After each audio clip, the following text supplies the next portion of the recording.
En esta temporada vamos a hablar sobre nuestra relación con Dios. Cómo se establece, cómo se construye esa relación a partir de Jesucristo. Y hoy vamos a tratar lo que es pecado. ¿Qué es pecado? Existen dos cosas que tienen que ser diferenciadas. Lo que es pecado y lo que es inmoralidad. El tradicionalismo, la religión, constantemente nos hace sentir culpables. ¿Por qué? Porque no conoce esa diferencia. Entonces, cuando se comete un acto de inmoralidad, la conciencia se activa y termina bloqueando la unción del Espíritu, porque desconocemos cómo funcionan las dos cuestiones. Entonces, ¿qué es pecado? La palabra pecado significa errar el blanco.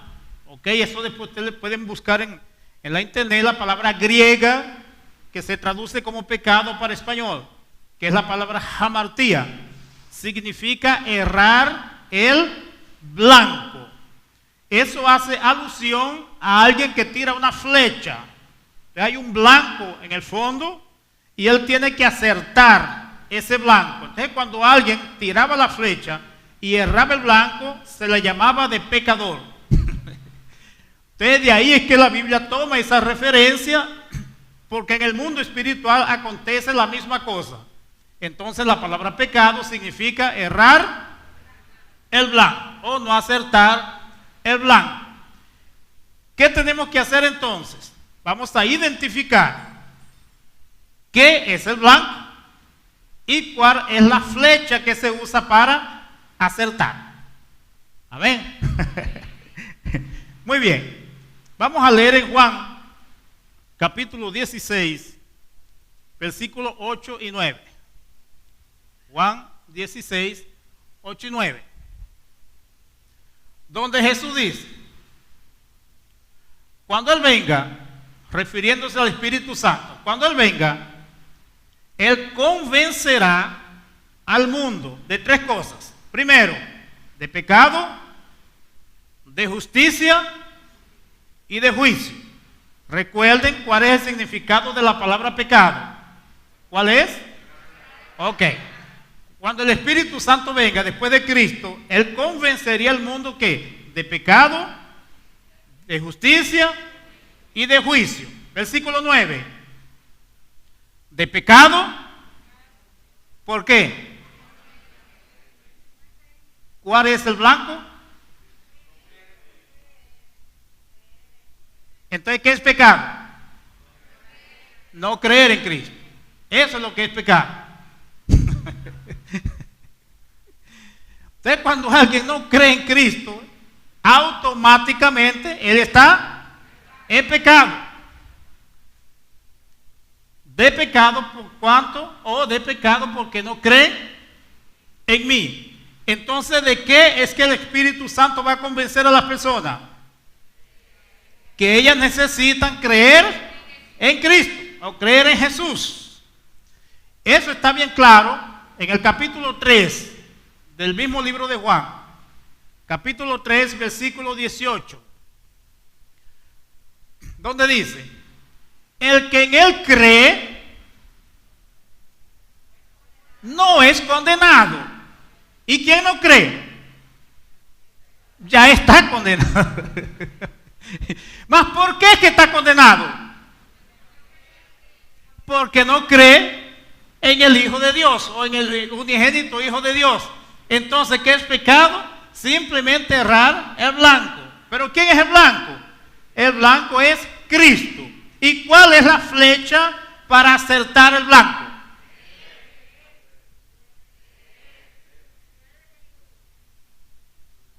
Yo no entendí, Manuel. La fe. Efesios capítulo 2, versículo 8, donde dice: porque por la gracia sois salvos por medio de la fe. ¿En quién?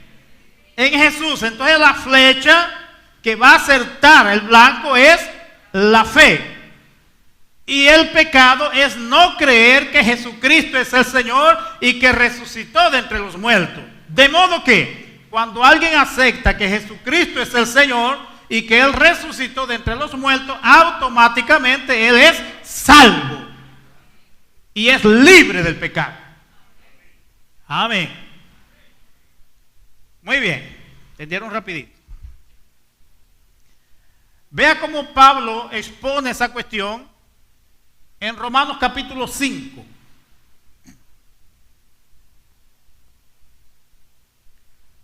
Romanos capítulo 5. En el versículo 12.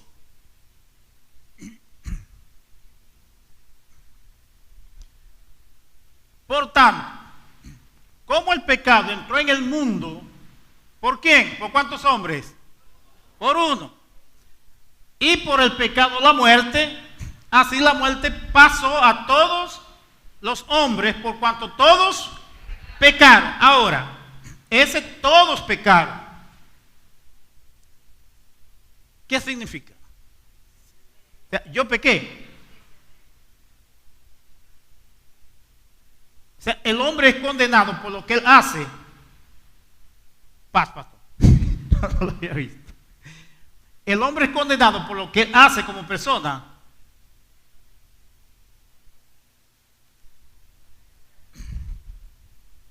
Vamos al versículo 13. No, 15, el versículo 15. Presten atención al texto.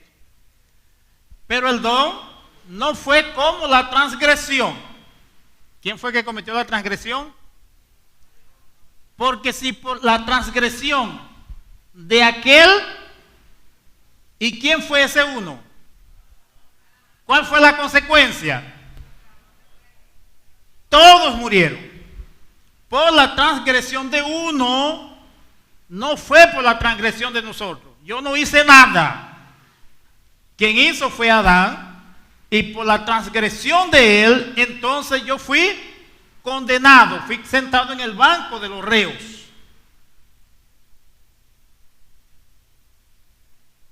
Abundaron mucho más para los muchos la gracia y el don de Dios por la gracia de ¿cuántos?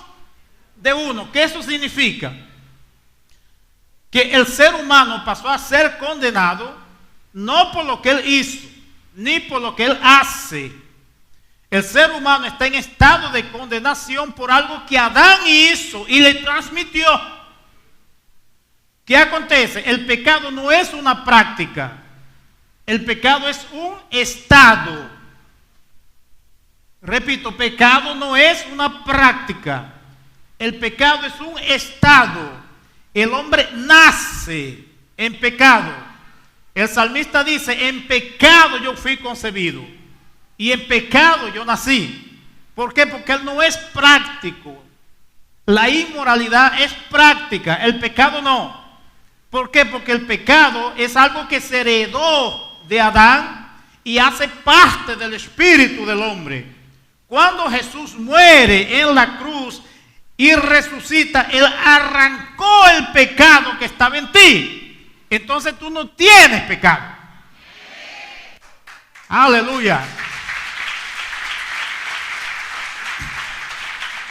Ahora, hay gente que se orgulla de ser pecador. Ahí cuando alguien le pregunta alguna cosa, más, ¿por qué es que tú te comportas así? Él dice, no, yo soy pecador arrepentido. Ahí yo pregunto, bueno, si es arrepentido, ¿por qué continúa siendo pecador? Arrepentido no significa dar media vuelta y andar en el sentido contrario, cambiar de pensamiento. Usted es creyente, no es pecador. Puede ser sinvergüenza, más pecador no. Versículo 16. Y con el don, que es la gracia, no sucede como en el caso de aquel uno que pecó. Porque ciertamente el juicio vino a causa de un solo pecado.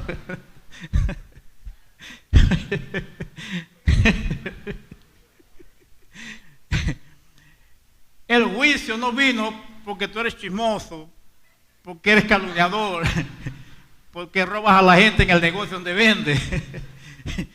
No, eso no trae juicio. Eso te puede llevar para la cárcel, pero no para el infierno. Entonces el juicio vino por causa de un solo pecado para condenación. Entonces lo que coloca al hombre en estado de condenación fue un pecado que se cometió. Y quien lo cometió fue Adán. Solo que me lo transmitió. Cuando yo dije, yo acepto a Cristo como mi Salvador, esa semilla de pecado fue arrancada de mí. Eso fue roto, ese pacto. Esa maldición fue quebrada y yo fui libre, libre del pecado. Aleluya. Gloria a Jesús. Entonces, mucha gente no consigue fluir en el Espíritu porque él es de aquellos que dice yo soy un pecador arrepentido. Es decir, yo continúo siendo pecador, apenas me arrepentí. No, si tú te arrepentiste, ese pecado fue arrancado de ti, él no existe más. ¿Por qué? Porque lo que hacemos de malo no se llama pecado. Eso se llama inmoralidad. Y la inmoralidad es condenada por un negocio que se llama Código Penal. El pecado es condenado en el mundo espiritual, en un lugar llamado infierno. Pero la inmoralidad es condenada por el Código Penal. Ya vamos a ver eso cuando estudiemos sobre justificación.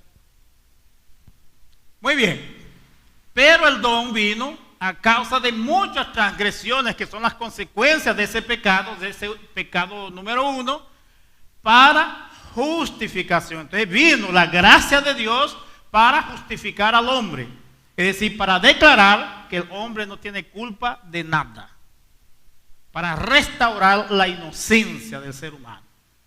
Aleluya, gloria a Jesucristo. Vamos a leer el versículo 18. El mismo capítulo. Así que, como por la transgresión de uno vino la condenación, ¿a quién? ¿Quién fue que transgredió? Uno. Entonces, esa transgresión de un individuo colocó a todo el mundo en condenación. De la misma manera, por la justicia de uno, no por la justicia tuya, vino a todos los hombres la justificación de vida, es decir, la restauración al estado original. Entonces, en este momento nosotros somos el Adán que nunca pecó. ¿Por qué? Porque Cristo nos justificó y nos restauró la inocencia. Por tanto, ustedes no tienen culpa de nada, ni de lo que hicieron, ni de lo que hacen, ni de lo que harán en el futuro, porque están asegurados en la justificación de Cristo Jesús. Aleluya. Por eso es que Romanos 8:1 dice, ninguna condenación hay para los que están en Cristo Jesús. Y pronto. Muy bien, versículo 19 de Romanos 5. Porque así como por la desobediencia de ¿cuántos? Los muchos fueron constituidos pecadores.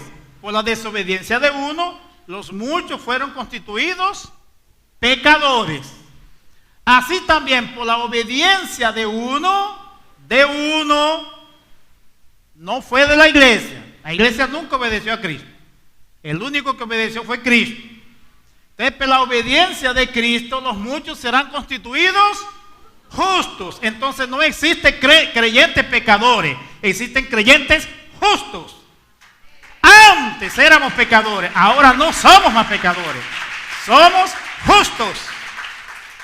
Acontezca lo que acontezca, hablen lo que hablen, nos critiquen, nos murmuren, nos acusen de lo que sea, continuamos siendo justos. Entonces no existe creyente pecador arrepentido. Existe creyente justos. El 19.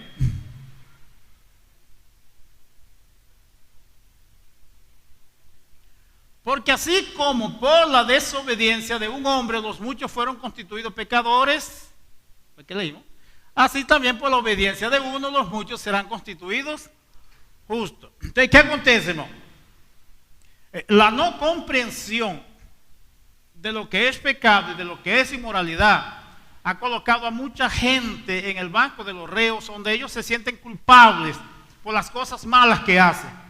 Esas cuestiones de moralidad, eso es una cuestión más cultural. Lo que es pecado en Venezuela no es pecado en otros países, como por ejemplo el Código Penal, la Constitución de Venezuela dice que acepta la monogamia, ¿eh? O sea, un hombre tiene que tener una sola mujer. Ni todos cumplen con eso, pero está escrito por ahí. Ya en los países árabes es permitida la poligamia. ¿Por qué? Porque son cuestiones culturales. Entonces, aquello que nosotros hacemos de inmoral, existen leyes que regulan eso, que regulan nuestros comportamientos, que no es la ley de Dios. Porque a partir del momento en que alguien está en Cristo, él fue libre del pecado. ¿Por qué? Porque el pecado es un estado espiritual, no es una práctica. Es un estado en el cual todos nacen y se desarrollan. Cuando llegan a Cristo, ellos son libres del pecado. Solo que la práctica social termina creando en nosotros una tendencia a ser inmoral, dependiendo de la cultura o de la familia donde nos criamos. Entonces, por eso es que hay gente que dicen grosería espontáneamente, se les sale. ¿Por qué? Porque los padres hablaban grosería dentro de casa, los hermanos mayores, los primos, los amigos, los colegas, entonces se acostumbraron a ese tipo de lenguaje. Y entre otras cosas, porque se practican constantemente. Entonces, eso no se cura con el evangelio, eso no se cura con la oración, eso se cura con educación. Amén. Es por eso que existen las escuelas, las universidades, es para perfeccionar a las personas moralmente, y de repente hasta la educación falla, ¿okay? Hay gente que es tan terca que pasa 7, 10 años en la universidad y no aprende nada, salen igualito. Ahí utilizan el conocimiento para errar más, como saben cómo librarse ¿sabes que el Código Penal brasileño dice que nadie es obligado a producir pruebas contra sí mismo? Entonces, si yo cometo un crimen, yo no soy obligado a confesar. La policía es que es obligada a investigar. Ustedes pueden pasar años y años. Si se pasan 10 años y no descubren que fui yo, entonces me liberan. No hay culpa. ¿Por qué? Porque son ellos los responsables. Yo no puedo producir pruebas contra mí mismo. Amén. Ok, vamos a leer más un texto ahí que confirma esa cuestión. En Romanos 6:22. 6:22. Más ahora que habéis sido libertados de qué. Entonces, ¿por qué que dicen que son pecadores arrepentidos y fueron libertados del pecado? Y hechos siervos de Dios, tenéis por vuestro fruto la santificación y como fin la vida eterna. Entonces, ese es el plan de Dios para con nosotros. ¿Por qué? Porque antes de la gracia existía la ley de Moisés, y esa ley juzgaba por medio de obras, donde las personas eran obligadas a ser moralmente perfectas, socialmente perfectas, y aquellos que no conseguían llegar al objetivo, entonces eran condenados, eran castigados, eran inclusive hasta muertos, apedreados, por no alcanzar su objetivo. Como la ley aumentaba el pecado por causa del conocimiento, llegó un momento en que el hombre llegó a una situación en que él se considera de que no había salida, no había cura, no había cómo librarse de esa situación. Y cuando él llega a ese límite, entonces cuando entra la gracia. Y por eso es que hay un texto que dice que donde abundó el pecado, sobreabundó la gracia. ¿Por qué? Porque la ley produce el pecado, pero no lo elimina. Cristo elimina el pecado para que no haya pecado en su pueblo. Aleluya. Entonces, a partir de aquí es más fácil ahora entender las otras doctrinas evangélicas. Y ustedes van a percibir que la adoración va a fluir más, la alabanza va a ser más libre, sus mensajes van a ser más claros y precisos en las células. ¿Por qué? Porque ya saben que todos aquellos que aceptaron a Cristo son salvos y fueron libres del pecado. Amén. Ellos necesitan ¿de qué? De palabras que incentiven su fe para alcanzar ahora la herencia que tenemos en Cristo Jesús. Continuar creciendo en fe. Eso es lo que necesitamos, continuar creciendo en fe. Ahora, ¿cuáles fueron los procesos que fueron utilizados para librarnos del pecado? ¿Qué fue lo que aconteció en la cruz? Ahí acontecieron muchos procesos. Saben que Dios es un Dios de procesos. Dios nunca hace las cosas de inmediato, instantáneamente. Él hace las cosas progresivamente. Yo no sé si es para contrariarnos o es para que nos acostumbremos. Mas todo es un proceso. Alguien estaba leyendo el capítulo 1 de Génesis y él se preguntaba por qué sería que Dios no hizo al hombre el primer día. ¿Por qué lo dejó para el sexto día? Ahí hizo la luz, hizo las estrellas, hizo el sol, hizo la hierba, los árboles, el agua, los peces, y por último deja al hombre. Ahí de tanto pensar, él dice así, ya sé, era que Dios no quería que alguien lo contrariara. Él quería hacer todo según su voluntad, sin que nadie le diera opinión. Entonces, por eso fue que lo dejó para el último día. Porque nosotros somos especialistas en contrariar las verdades. Entonces, ¿qué acontece en ese proceso de salvación? Tenemos la Biblia está dividida en 2 testamentos. Mas ustedes saben que un muerto, él no puede dejar 2 testamentos, porque ya uno da problema de más. Entonces imaginen dejar 2 testamentos con promesas diferentes, con cuestiones diferentes. Entonces el Antiguo Testamento se caracteriza por ser un testamento de obras, basado en los principios de Moisés. Y el Nuevo Testamento está fundamentado, según el escritor de Hebreos, sobre mejores promesas. Es una mejor alianza fundado sobre mejores promesas, según los apóstoles y profetas que profetizaron acerca del Nuevo Testamento, y los apóstoles que confirmaron que el Antiguo Testamento era verdadero porque se cumplieron todas las promesas que venían de allá. Y ahí entonces surge lo que es la gracia. La palabra gracia significa un don inmerecido, algo que nadie merece. Y precisamente esa era nuestra condición. Si el pecado hubiera sido una cuestión moral, entonces nosotros lo hubiéramos solucionado. ¿Por qué? Porque si fumar es pecado, entonces yo paro de fumar cuando yo quiera. Es decir, cuando yo quiera ir para el infierno me fumo un cigarro, y cuando quiera salir de allá dejo de fumarlo. Y así me aseguro la vida eterna. Cuando alguien anuncie por ahí que la venida de Cristo está cerca, entonces yo paro de fumar. Pasó la fecha y no aconteció nada, continúo fumando. El pecado no está limitado a una situación comportamental, por eso es que es un estado espiritual. ¿Qué acontece?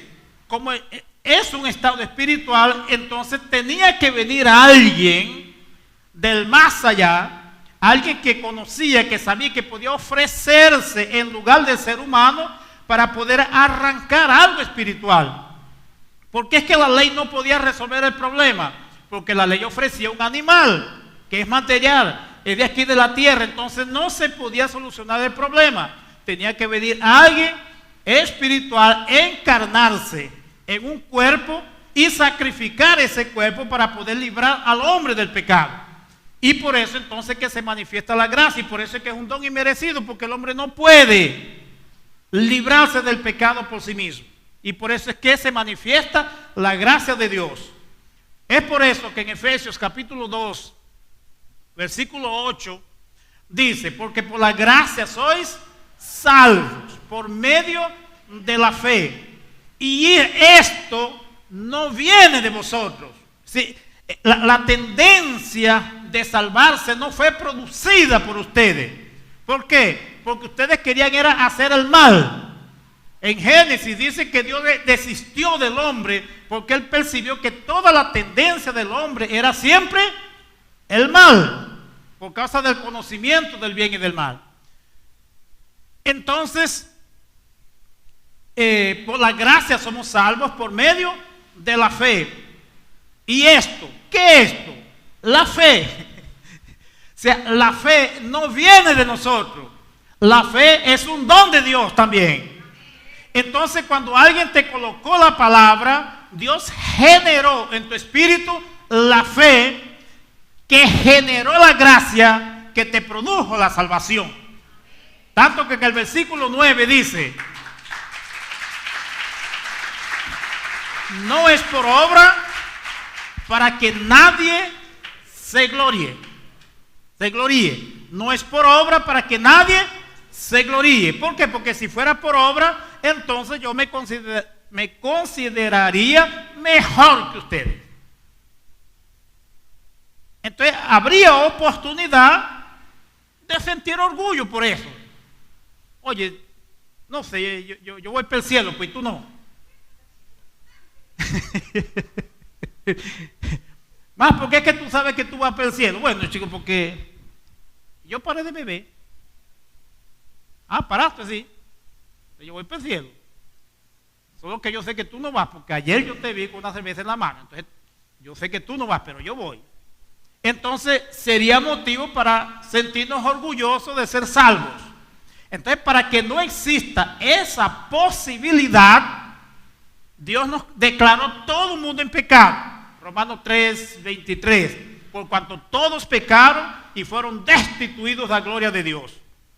Versículo 24 dice: siendo justificados gratuitamente por su gracia. Aleluya. Para que todos fueran salvos con el mismo método, de la misma forma, y alcanzasen los mismos beneficios. Amén. Hay un texto ahí que es bien llamativo en Romanos capítulo 4, versículo 1. Romanos 4:1. Que dice: ¿qué pues diremos que halló Abraham nuestro padre según la carne? Esa palabra carne ahí significa ley. ¿Okay?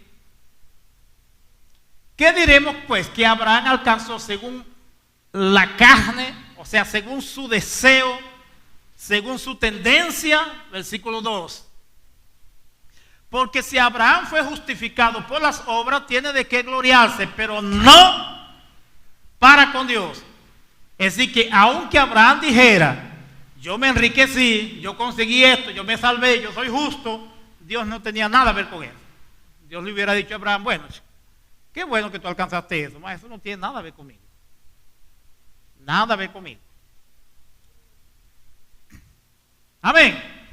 Entonces, por eso tenía que ser una cuestión de fe. Aleluya.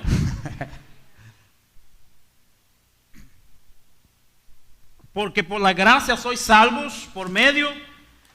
Entonces había un conflicto en el hombre. Vamos a leer el capítulo 7 de Romanos. Y es recomendable que ustedes lean por lo menos, que ya yo les mandé a leer eso, hace 2 años atrás. Y yo sé que no leyeron, entonces lo voy a mandar de nuevo. La carta a los romanos, léala por lo menos 10 veces por mes. Capítulo 7, versículo 14 en adelante.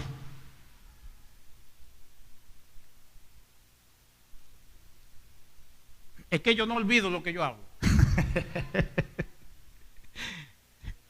Dice, este es el conflicto que el hombre está viviendo. Porque sabemos que la ley es espiritual, mas yo soy carnal, vendido al pecado. Ese vendido al pecado es una expresión, ¿ok? Ella parece no tener sentido y da la impresión de que en alguna época nosotros fuimos vendidos. Mas no fue eso. La expresión vendido al pecado significa hacer lo que el pecado manda, que es la traducción del hacer lo que el pecado manda. 15. Porque lo que hago no lo entiendo, pues no hago lo que quiero, sino lo que aborrezco. Eso es lo que yo hago. Por eso es que se produce la mala conciencia, la culpa. Porque siempre terminamos haciendo aquello que no queremos hacer. Ustedes ven que las mujeres en la mañana se levantan animadas para hacer las arepas y de repente se desaniman. Ahí se sienten culpables, caramba, yo me levanté a hacer las arepas, ahora no tengo ganas de hacerlas. Y si lo que no quiero, esto hago, apruebo que la ley es buena. ¿Por qué? Porque me obliga. 17. De manera que ya no soy yo quien hace aquello. ¿Quién es? El pecado que mora en mí, sobre el cual yo no tengo dominio. 18. Y yo sé que en mí, esto es, en mi carne no mora el bien. Porque el querer del bien está en mí. En algún lugar de la mente está el querer hacer el bien, pero no el hacerlo. Y hay un texto por ahí donde Pablo dice que Dios nos da el querer como el hacer. 19. Porque no hago el bien que quiero, sino el mal que no quiero, es eso lo que hago. Y si hago lo que no quiero, ya no lo hago yo, sino el pecado que mora en mí. 21. Así que queriendo yo hacer el bien, hallo esta ley, que el mal realmente está en mí. Porque según el hombre interior, en el espíritu, me deleito en la ley de Dios. Pero veo otra ley en mis miembros que se rebela contra la ley de mi mente y que me lleva cautivo a la ley del pecado que está en mis miembros. Ahí entonces yo digo, cuando yo descubro que yo soy una confusión ambulante, yo digo entonces, miserable de mí, ¿quién me librará de este cuerpo de muerte? Gracias doy a Dios por Jesucristo, Señor nuestro. Así que yo mismo con la mente sigo la ley de Dios, mas con la carne continúo sirviendo la ley del pecado.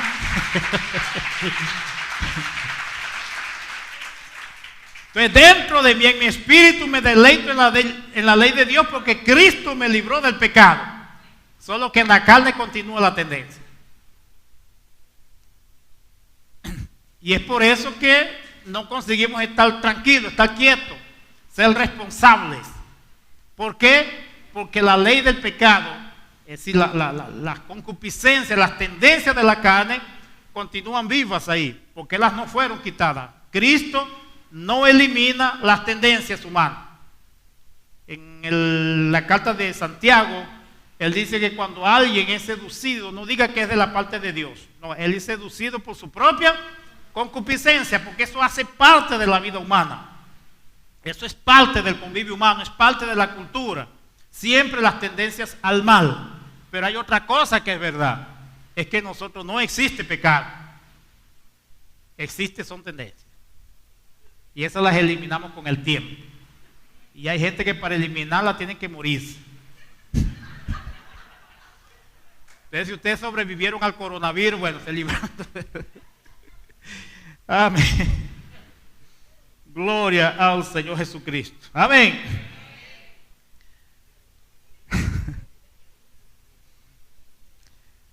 Entonces Dios crea un plan. En Juan 14:6 viene el plan gracioso de Dios que nos va a alcanzar.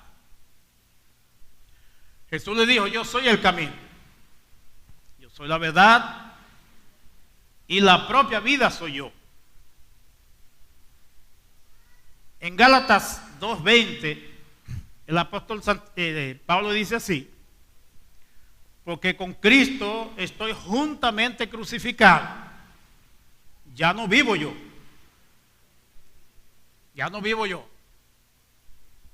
mas vive Cristo en mí. Y lo que ahora vivo en la carne, lo vivo en la fe del Hijo de Dios, el cual me amó y se entregó a sí mismo por mí. Es decir, cuando ustedes se convirtieron, ustedes murieron. En verdad ustedes no existen. Hay una filosofía por ahí, creo que de Aristóteles.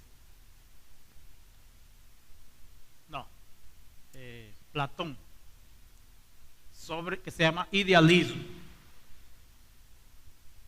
Según Platón, nada de lo que existe en el mundo físico es verdad. ¿Qué es verdad? La idea de lo que existe en el mundo físico. ¿Por qué? Ustedes están viendo esa silla que está ahí. Si yo les quitara esa silla, ustedes continúan pensando en ella. Entonces la silla no existe, pero está en la mente. Entonces esa es la verdad. La verdadera silla es la que está en la mente, no esa que está ahí. Y fue la filosofía que más tarde fue adoptada por San Agustín. Por San Agustín. Y que caracterizó la primera estructura teológica de la Iglesia Católica. Entonces ellos creían de que nada de lo que existe en el mundo físico es verdad. Eso apenas es una ilusión, es producto de una idea. Entonces ustedes están pensando que están sentados al lado de su vecino, más en verdad no existe ahí. Es una idea que ustedes tienen de que están sentados al lado de alguien. Pues eso no es verdad. Entonces nosotros morimos. En Colosenses 3, versículos 3 y 4, Pablo dice que porque habéis muerto, vean lo siguiente, para Dios, en el mundo espiritual no existe el cuerpo humano. En el mundo espiritual existe, es un espíritu. Dios no ve las personas por la apariencia humana. Entonces Pablo dice, porque habéis muerto. ¿Y dónde que está nuestra vida real? Está escondida con Cristo en Dios. Es allí donde está nuestra vida. ¿Por qué? Porque ya fue libre del pecado. Mas el cuerpo dejó de existir para Dios. Amén. Entonces por eso es que ustedes pueden comer lo que quieran. Por eso es que Pablo dice, si tú vas al supermercado, come todo lo que vendan ahí. Tú. Si te invitan a una fiesta, come todo lo que esté en esas mesas. No preguntes nada, come.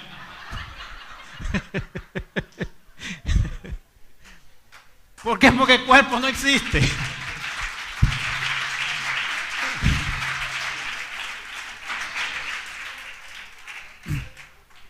Tú estás muerto. Tú estás muerto. Entonces él dice, en el único momento en que tú tienes que tener cuidado con lo que comes, es cuando andes con un creyente religioso.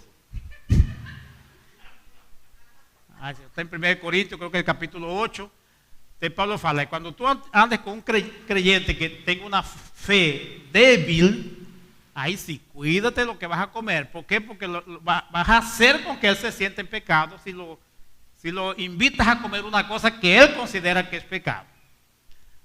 Ahí Pablo dice en Romanos 14. Yo sé y confío en el Señor de que ninguna cosa es impura en sí mismo. Ahora, si alguien considera que algo es impuro para él, que es el creyente con una fe débil. Es pecado para él, no para mí. Por eso es que él dice, no, si tú estás solito, solo con tu familia, come lo que te ofrezcan. No pienses dos veces, cómelo. Eso sí, escóndete del hermano que tiene.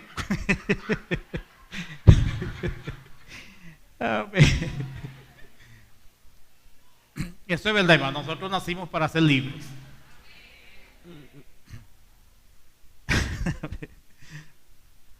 Gloria al Señor Jesucristo. Entonces Jesús dice, yo soy el camino, yo soy la verdad y yo soy la vida. Entonces nuestra vida ya desapareció, ella no existe más. Ahora nuestra vida se unió a Cristo formando una sola vida.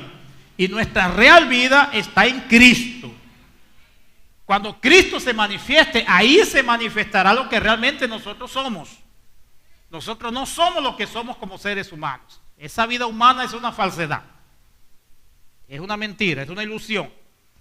Hebreos capítulo 9, versículo 15, también es interesante.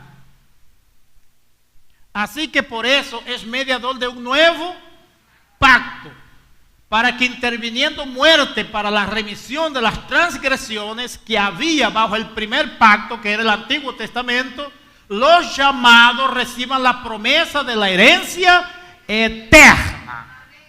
Aleluya, gloria al Señor Jesús. Entonces Jesús es el mediador de un nuevo pacto. Entonces por eso es que existe antiguo pacto y nuevo pacto. Jesús no es mediador del antiguo que nos condena.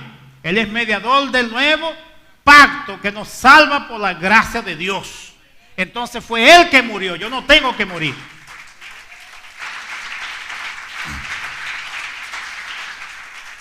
Gloria a Jesucristo. Versículo 24 del mismo capítulo. Verso 24. Porque no entró Cristo en el santuario hecho de mano, figura del verdadero, que es el tabernáculo del Antiguo Testamento, sino en el cielo mismo, para presentarse ahora por nosotros ante Dios. Y en el versículo 26, de otra manera le hubiera sido necesario padecer muchas veces desde el principio del mundo. Pero ahora, en la consumación de los siglos, se presentó una vez para siempre por el sacrificio de sí mismo para quitar de en medio el pecado. Entonces tú no tienes pecado, fue quitado de en medio cuando Jesús entró en el lugar santísimo. Aleluya. Gloria a Jesús. Para quitar de en medio el pecado. Eso es gracia. Eso es gracia. Versículo 28.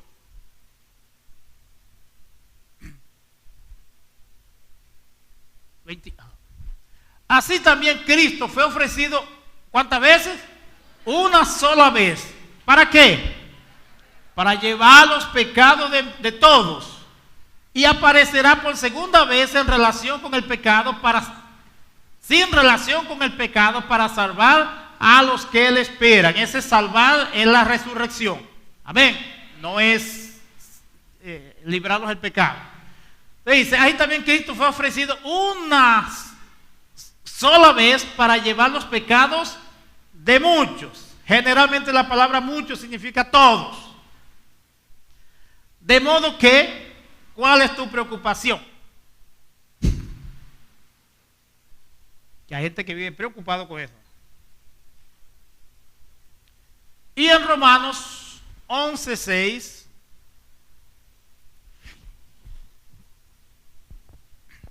Pablo dice, y si por gracia, ya no es por obras. De otra manera, la gracia ya no es gracia. Y si por obras ya no es gracia, de otra manera la obra ya no es obra. Es decir, si es por gracia, es por gracia. Si es por obra, es por obra. Ahora, si tú estás en un pacto de gracias y estás haciendo obras para ser salvo, entonces tú estás indeciso. Santiago dice que quien medite en dos pensamientos, él nunca recibe nada y posiblemente pierde también la salvación. Entonces hay que definirse, ¿es por gracia o es por obra? ¿Qué es lo que tú vas a hacer? ¿Qué es lo que estás haciendo? Si estás haciendo obras para salvarte, estás fuera del camino. Entonces eso tiene que ser bien definido y tiene que aceptar la verdad de Dios, la verdad del nuevo pacto, la verdad del Nuevo Testamento, la verdad del Evangelio, la verdad de la gracia, porque de lo contrario eso te va a causar problemas en el mundo espiritual. Recuerden que nosotros estamos en un proceso de conquista y nuestra conquista no es apenas almas, estamos en un proceso de conquista de gente, de conquista del mundo y de conquista de las mejores cosas que existen en este mundo. Eso es para nosotros.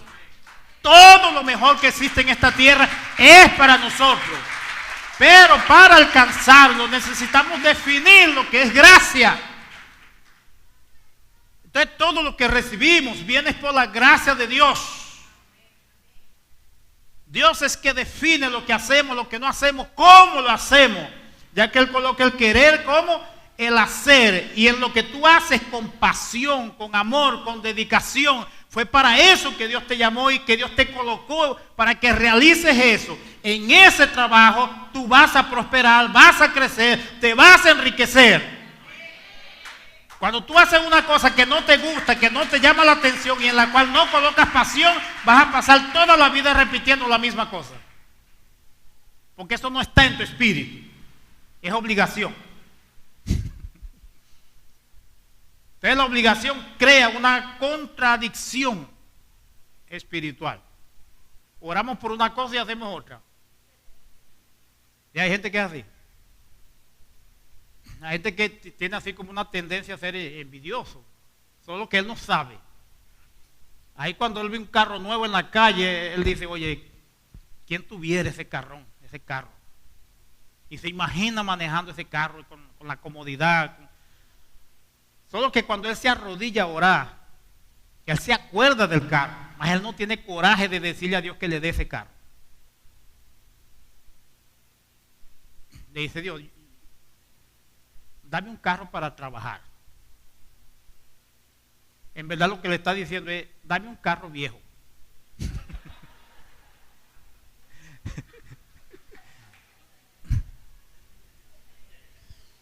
¿Por qué? Porque hay como un miedo de hablar con Dios las cosas.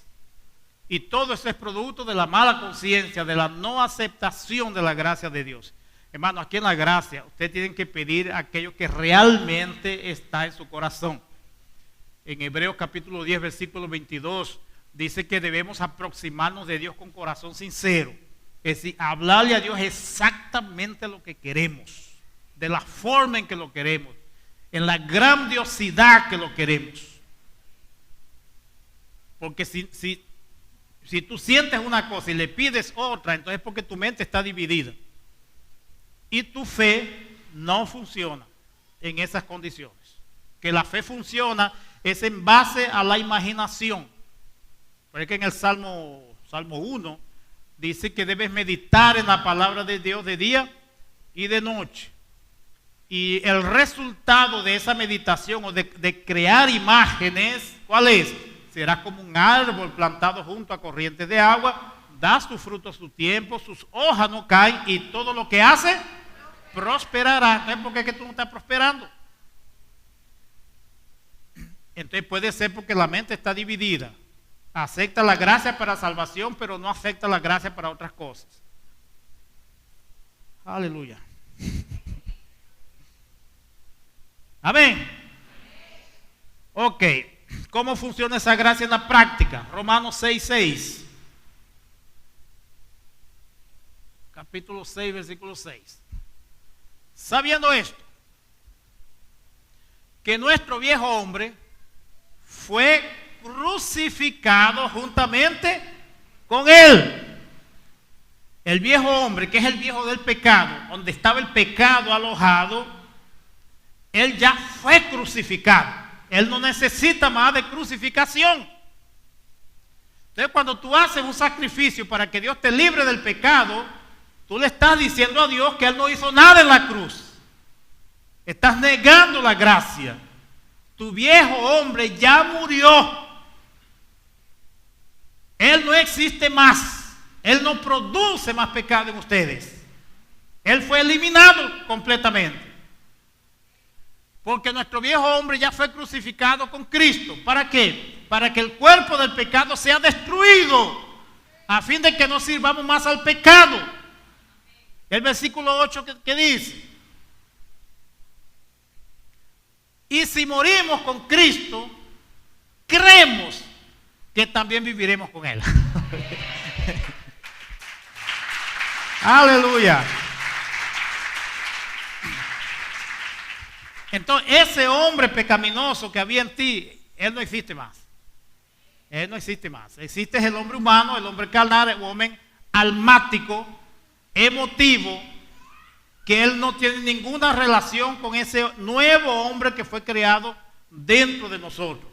Ese nuevo espíritu, él es perfecto en Cristo Jesús. Totalmente perfecto. Y todo ese proceso fue creado por la propia gracia de Dios. Tú no hiciste nada, porque la fe que tú ejerciste para alcanzar esos beneficios también fue dada por Dios. Entonces, así como tú crees que tú eres salvo, también tienes que creer que toda la herencia de Dios te pertenece a ti. Entonces agárrala, eso es gratis. Aleluya. Y el versículo 10. Porque en cuanto murió al pecado,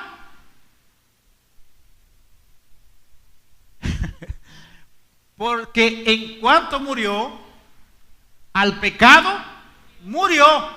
¿Cuántas veces? Una vez por todas. Mas en cuanto vive, para Dios vive.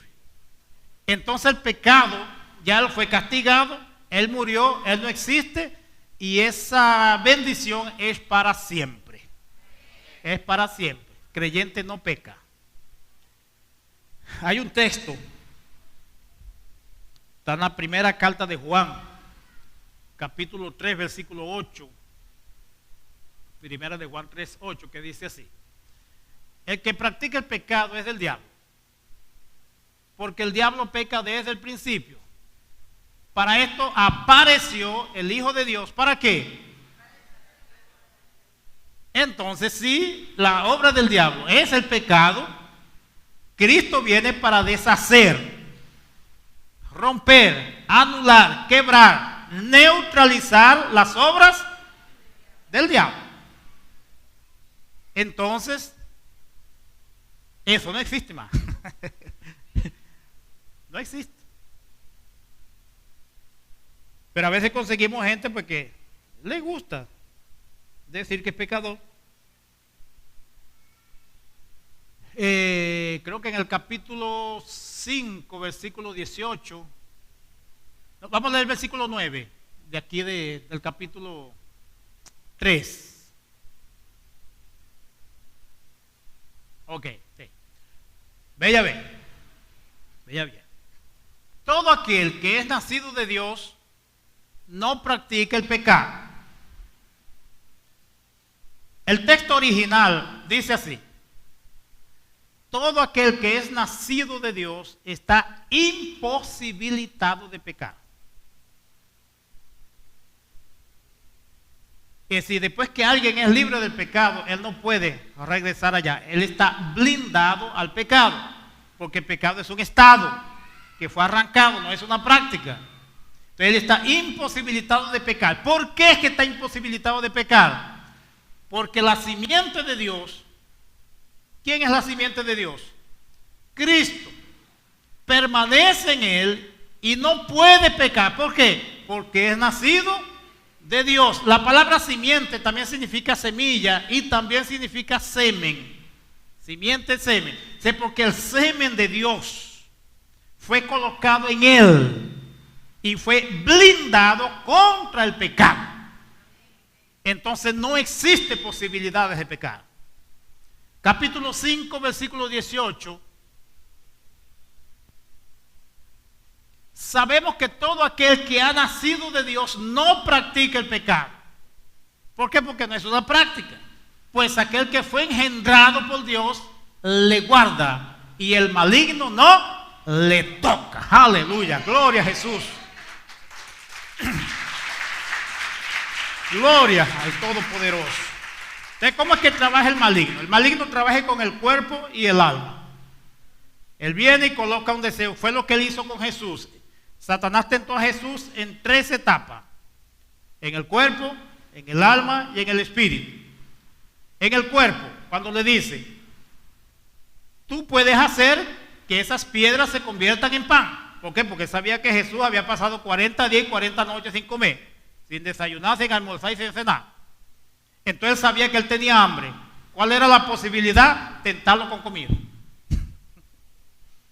Como él percibió que Jesús estaba enterado de cómo se trataba la situación, le colocó la segunda etapa. ¿Cuál fue? Si tú te zumbas de este peñasco, Dios va a mandar ángeles que te guarden. Es decir, emociones. Trató en las emociones. Como no vio que era posible, entonces subió al Espíritu de Jesús. Y le dice: bueno, ve, yo tengo todo este reino. ¿Por qué? Porque el reino es espiritual. Jesús mismo había enseñado que el reino es espiritual, no es de este mundo. Entonces Satanás le ofrece todos los reinos del mundo. ¿Por qué? Porque había la posibilidad de Jesús realmente tomarlos. Entonces Jesús le dice: no, Satanás, las cosas no es así que ella funciona. Ahora, alguien puede haberse acordado de un versículo que está por ahí mismo en la carta de Juan, de primera de Juan 1:8, donde dice así: si alguien dice que no tiene pecado, si decimos que no tenemos pecado, nos engañamos a nosotros mismos y la verdad no está en nosotros. Ustedes ven que ese texto contraría todo lo que hemos hablado.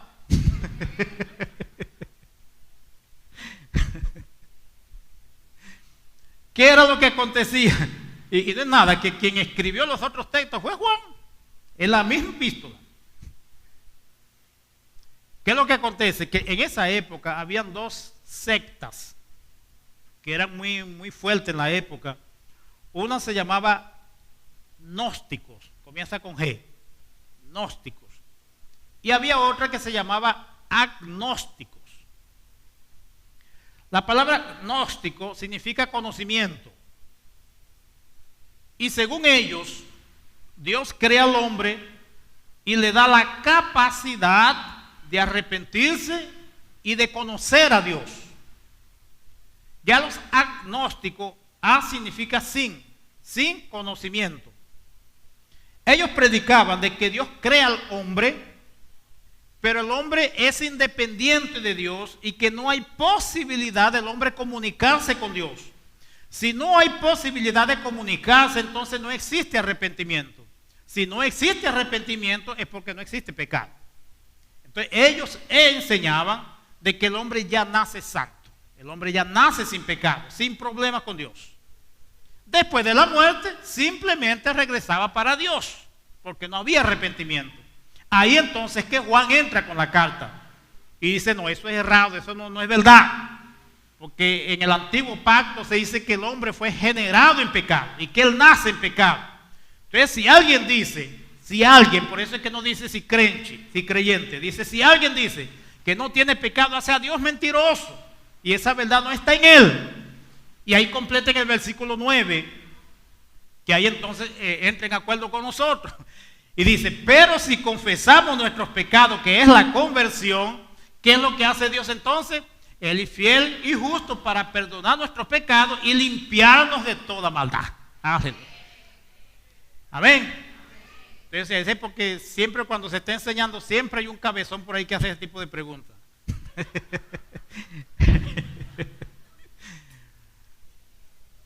Entonces, toda persona que se convirtió a Jesús, ella fue libre de pecado y fue lavado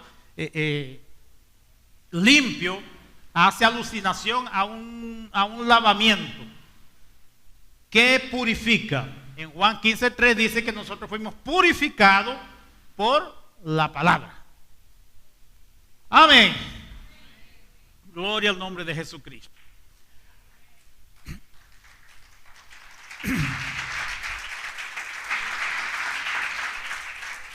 Ahora nos preguntamos: ¿cómo librarse de la sinvergüenzura ahora? ¿Por qué? Porque la sinvergüenzura, ella no condena, pero ella desmoraliza. Si tú puedes hacer una cosa mala hoy y la gente puede olvidarla, pero si la continúas haciendo,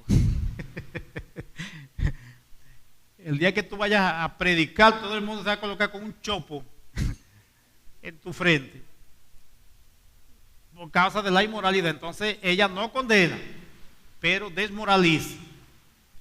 Vamos a leer en Tito capítulo 2, versículo 11.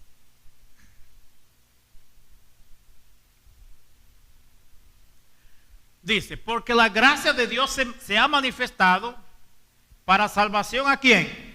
A todos los hombres. La gracia de Dios vino para salvar a todo el mundo. Versículo 12. Enseñándonos. ¿Enseñándonos quién? Vamos a leer de nuevo el 11. Porque la gracia de Dios se ha manifestado para salvación a todos los hombres. El 12. Para salvación a todos los hombres. Enseñándonos. ¿Quién es que nos va a enseñar? La gracia. La gracia nos va a enseñar que, renunciando a la impiedad y a los deseos mundanos, vivamos en este siglo sobria, justa y piadosamente. Es decir, que si tú quieres cambiar tu vida moral, quieres tener una vida moral perfecta, una familia perfecta, un trabajo perfecto, una vida social perfecta, ¿qué tú tienes que hacer primero? Aceptar la gracia. Y cuando tú aceptas la gracia, ella misma te va a enseñar cómo vivir en la sociedad. Aleluya.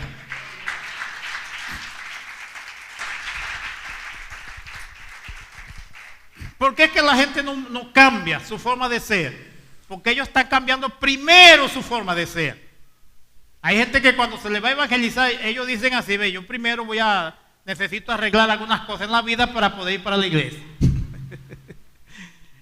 No, tráigaselo para la iglesia y enséñale la gracia. La gracia lo va a enseñar a arreglar los problemas de la vida. Por ahí que si hay gente en la iglesia que bebe, que fuma, que hace cosas malas, que roba, que engaña, que miente, chismoso, calumniador, cosa que yo sé que es difícil que haya en la iglesia, pero si hay, manténganlos ahí, porque ahí hay más posibilidad de mejorar. Amén. ¿Por qué? Porque la gracia los enseña. Hace poco, en las últimas elecciones que hubieron en Brasil de alcalde y de concejales, me llamaron para que le diera una conferencia, una charla a algunos candidatos a concejales evangélicos. Yo les dije a ellos: hermanos, ¿cuál es la garantía de un evangélico ser candidato a concejal o alcalde? Ninguna.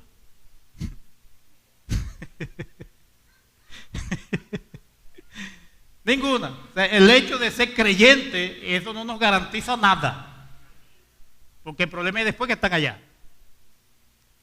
Ahora, ¿cuál es la ventaja que tiene un candidato creyente? Primero, que él tiene al Espíritu Santo. Y las posibilidades de Dios hablar con él son más evidentes que si él es mundano. Ahora, las posibilidades de él no obedecer a Dios también son evidentes. Pero teniendo el Espíritu Santo ya existe alguna ventaja. Algunos meses apareció en un grupo de WhatsApp que tenemos diciendo que el hombre se había envuelto en un esquema de corrupción. Es decir, nada es garantía de nada. ¿Por qué? Porque nadie está consciente de que es inmoral. Las personas pasan a estar conscientes de las cosas cuando el conocimiento de la gracia se afirma en ellos y la propia gracia comienza a iluminarles el entendimiento para que ellos entiendan que están caminando mal. Si no, no mejoran. Ustedes ven que los apóstoles andaban con Jesús, ellos no aceptaban todo lo que Jesús decía, ni todo lo que Jesús hacía. Ahí Jesús le dice a los fariseos: bueno, yo les mando a Juan Bautista, que es un pastor moralista, tradicional, perfeccionista, vive en el desierto para no contaminarse con la gente, se alimenta de langosta, con miel, para no contaminarse con la carne del pueblo, y ustedes no lo aceptan. Ahora vengo yo, que come con los pecadores, bebe con los pecadores, se ríe, cuenta chistes y tampoco lo quieren. Entonces, ¿qué es lo que ustedes quieren? El ser humano es así, es una contradicción. Entonces, lo único que puede mejorar esa situación es la gracia de Dios. ¿Amén? La gracia de Dios. Amén, gloria al nombre de Jesucristo. Concluimos aquí en Romanos 3:24.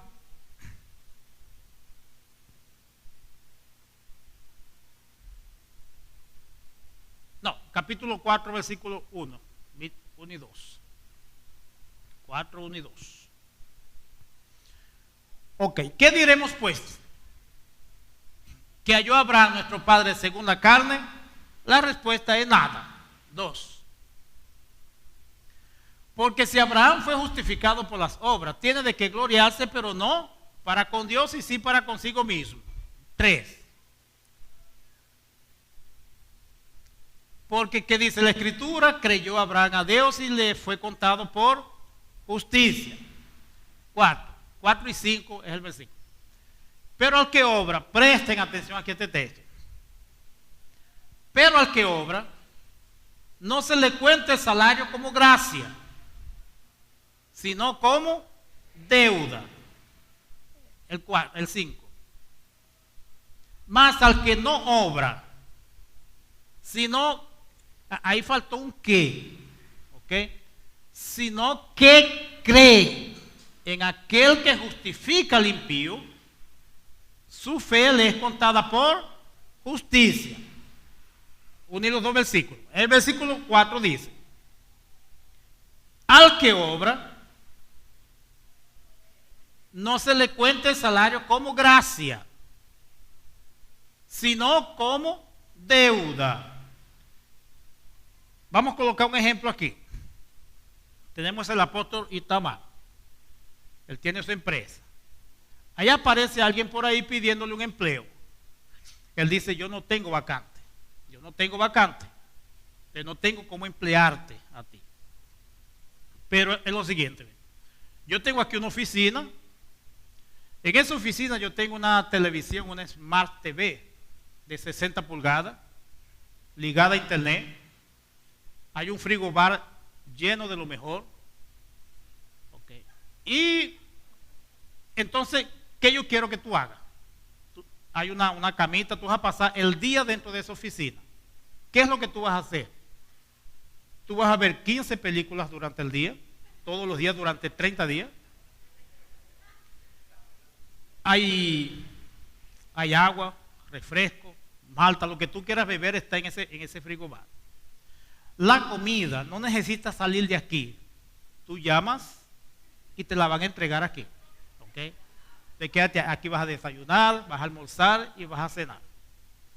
Al final del mes yo te voy a pagar el salario.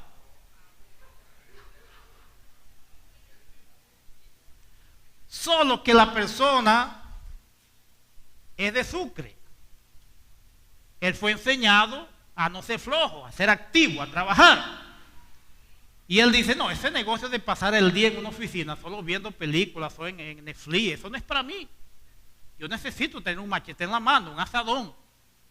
Esa es mi vida. A mí me enseñaron fue a trabajar. Ahí el individuo sale de la oficina, agarra un machete, un asadón, un rastrillo y se va para el patio de la empresa a limpiar todo y a arreglar todo por allá. Ahí cuando viene el dueño de la empresa dice: bueno, ¿y ahora? Yo no te dije que era para quedarte tranquilo en la oficina. Ah, no, patrón, es que yo soy un hombre trabajador. Bueno, ahora tú me creaste una deuda.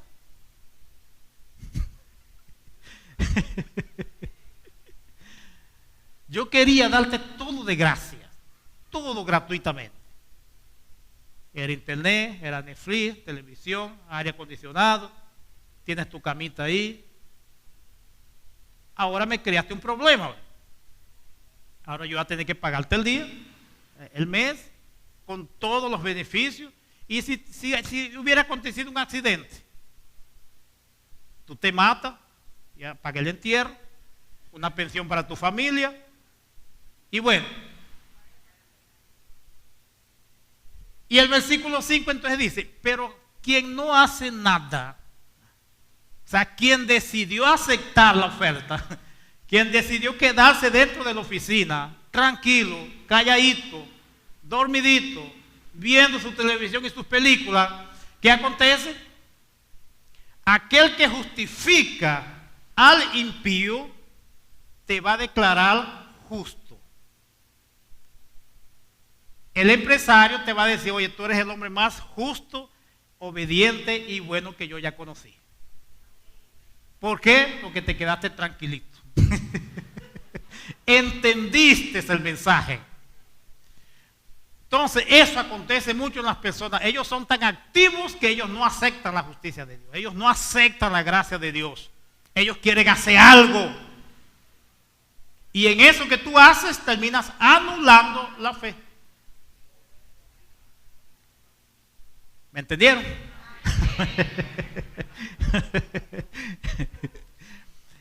Entonces, hermano, Dios quiere darte todo gratuitamente. Todo lo que está en ese mundo es tuyo. ¿Ustedes se acuerdan del hijo pródigo? El hombre más feliz del mundo fue aquel muchacho, porque se fue, gastó todo lo que tenía. Cuando volvió para la casa, el papá le hace una fiesta, le da un anillo, le da ropa nueva, por causa de todas las vagabunderías que hizo por allá. El que se quedó trabajando dentro de la casa, esta vez reclamando.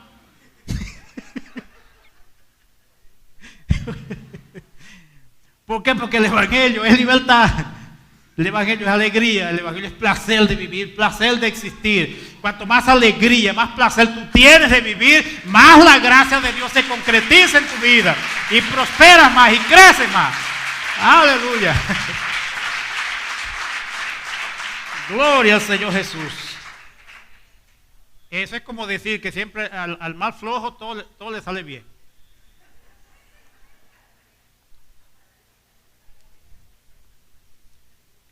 Eso es la gracia de Dios. Por eso fue que Dios creó el hombre en el sexto día, porque Dios no quería que nadie le diera opinión sobre lo que él estaba haciendo. Dios quería hacer todo según su voluntad. Y por eso es que Dios no acepta opinión de nadie, hoy tampoco. En el Antiguo Testamento, quien le daba opinión lo mataba.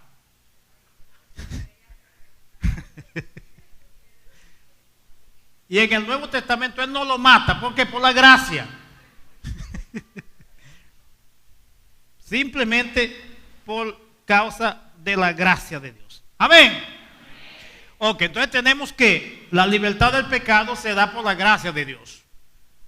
Cuando alguien dice, yo acepto a Jesús como Salvador, él simplemente se libra del pecado. No hay más pecado en él. ¿Por qué? Porque es por gracia. La otra cosa es que físicamente nosotros no existimos en el mundo espiritual. Nosotros morimos en Cristo y resucitamos en Cristo. Y por eso es que tenemos novedad de vida. Hay un espíritu nuevo que está dentro de nosotros, lleno de la vida de Dios. La parte corporal, la parte humana es tratada con la educación. Por eso es que tenemos discipulado. En ese discipulado es que se tratan esas cuestiones de práctica. ¿Por qué? Porque la inmoralidad, ella te coloca en la contramano con la sociedad. Entonces cuando tú vas a evangelizar y la gente ya te conoce, entonces ellos no aceptan tu mensaje. ¿Por qué? Porque saben las marramucias que tú haces por ahí escondido. Entonces te acusan. Y por eso es que tenemos que trabajar el lado moral. Amén. No es por ninguna otra cosa. Ay, ay. Eso ustedes lo encuentran en todos los personajes bíblicos, sobre todo del Antiguo Testamento. Ellos eran muy morales. Solo que ellos conocieron la gracia, de alguna manera. Y por eso Dios nunca los castigó. Muy bien. Continuamos entonces. Entonces hablamos del pecado, que el pecado es un estado y no una práctica. Y de ese pecado somos libres en Cristo Jesús. Vamos a finalizar con un texto ahí sobre eso en Primera Carta a los Corintios, capítulo 15, versículo 17.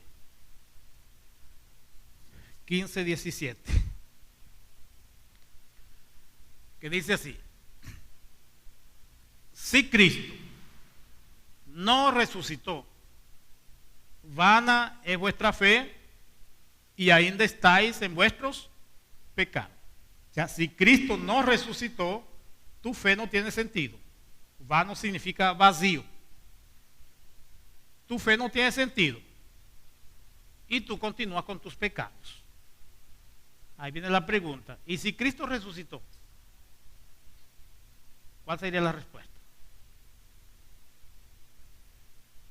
Si Él no resucitó, tu fe no tiene sentido. Y tú continúas con tus pecados. ¿Y si Cristo resucitó? Entonces tu fe alcanzó su objetivo y tú te libraste del pecado. Aleluya. Gloria a Jesús.